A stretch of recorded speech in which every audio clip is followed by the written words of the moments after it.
পাহাড়ে চড়া শিখতে প্রশিক্ষণ, পাহাড়ে ক্যাম্প করে প্রশিক্ষণ দেয় বিভিন্ন সংস্থা, আর এর জন্য রাজ্য সরকারকে ফি দিতে হয়।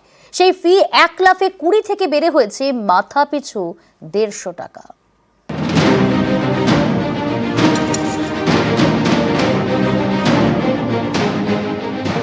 পাহাড়ের চূড়োয় চড়ার নেশা, এ নেশা অনেকেরই থাকে, কিন্তু পাহাড়ে চড়তে দরকার প্রশিক্ষণ।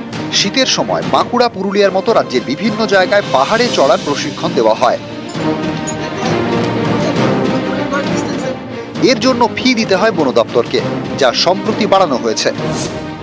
আগে ট্রেকিং করতে প্রতিদিন মাথাপিছু 20 টাকা করে দিতে হতো বন দপ্তরকে, এখন সেটাই বেড়ে হয়েছে মাথাপিছু 150 টাকা।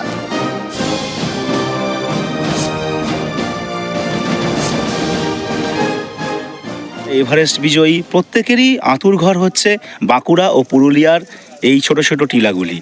বর্তমানে যে সমস্যা তৈরি হয়েছে সেইটা আমরা নিশ্চয়ই ওভারকাম করব, এবং শুধুমাত্র ফরেস্ট ডিপার্টমেন্ট সচেষ্ট হবে তা না, প্রত্যেকে সচেষ্ট হওয়া উচিত। যারা ক্যাম্প করছে তারাও যেরকম সচেষ্ট হবে, আবার সেরকমভাবে গভর্নমেন্ট থেকেও প্রত্যেককে সচেষ্ট হতে হবে। সমষ্টিগত প্রচেষ্টাতেই আমরা এটাকে ওভারকাম করতে পারবো।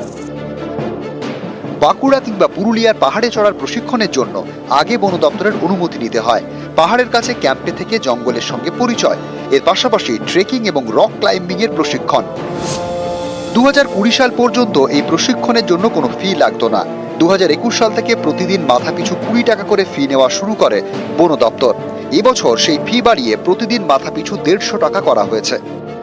আমরা যারা এই রক ক্লাইম্বিং কোর্সগুলো করি 2,000, 2,500, 3,000 টাকা করে নিয়ে, যেগুলো একদম জঙ্গল এরিয়ার মধ্যে, সেখানে জল নিয়ে আসতে হয়, টেম্পোরারি টয়লেট তৈরি করতে হয়, টেন্ট খাটাতে হয়, লোকাল ডেকোরেটরকে দিয়ে কিছু কাজ করাতে হয়। এর মাধ্যমে আমরা সেখানে থাকা খাওয়া সবটাকে নিয়ে এই কোর্সটাকে করি। এখন 600 টাকা যদি আমরা সেখানে শুধুমাত্র বন দপ্তরকে দিয়ে দিই, তাহলে আমাদের এই কোর্সগুলোই করা সম্ভব হবে না, এবং বাংলার পর্বতারোহণের জগতে বাংলার যে একটা সুনাম রয়েছে সেই সুনামটাই কিন্তু ধাক্কা খাবে। আমার মনে হয় জঙ্গলটাকে যদি ভালোবাসি, জঙ্গলটাকে বাঁচানোর জন্য এইটুকু করা উচিত, কারণ আমরা অনেক কিছু হয় জঙ্গলের ভেতরে, অনেক তাতে মানুষের ভয় থাকবে না, ঠিক আছে। তবে এই ব্যাপারে আমি খোঁজ খবর নিয়ে বিষয় বলবো পরে।